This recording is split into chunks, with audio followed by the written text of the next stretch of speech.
Lords, I rise to speak to Amendment 69 from the Noble Lord Sandhurst, and the committee will note the very unusual situation where the Noble Lady Baroness Fox and myself have both signed the same amendment, which shows that there may be different ways of coming at this particular issue.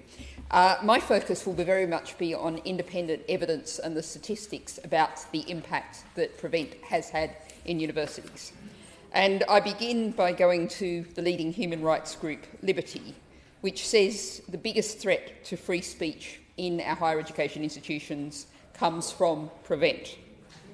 To quote its Director of Advocacy, quote, "There is a substantial irony in the government spuriously accusing today's students of threatening free speech, when, in fact, the true threat to free speech on campus is the government's own policies." Close quote.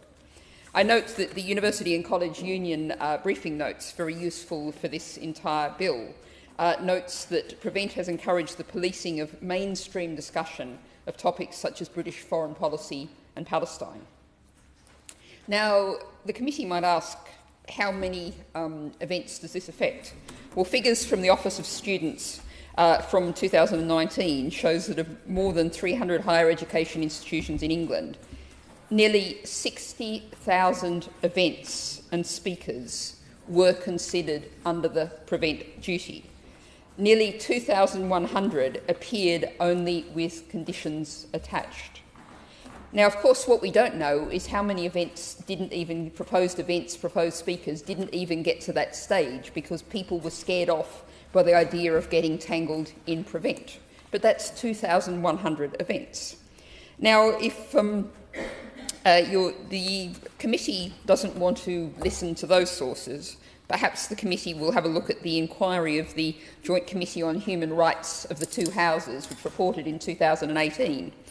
And I come back to comments that I made on Monday about the whole direction of this bill, and indeed the existence of this bill.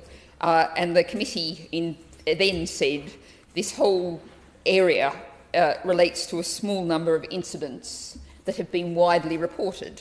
And I'd contrast this to the kind of examples people have been raising of small number of incidents widely reported.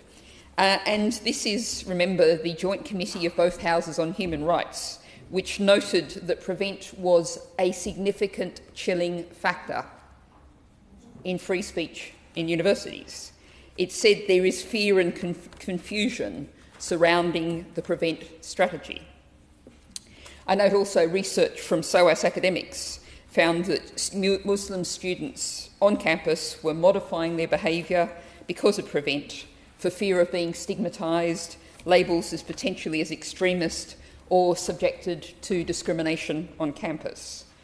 My Lords, my position remains that I don't think this bill is necessary or productive, but if we are going to actually have this bill, surely it should contain this Amendment 69, which addresses what a number of independent sources have identified as the most chilling source of restrictions on free speech on campus.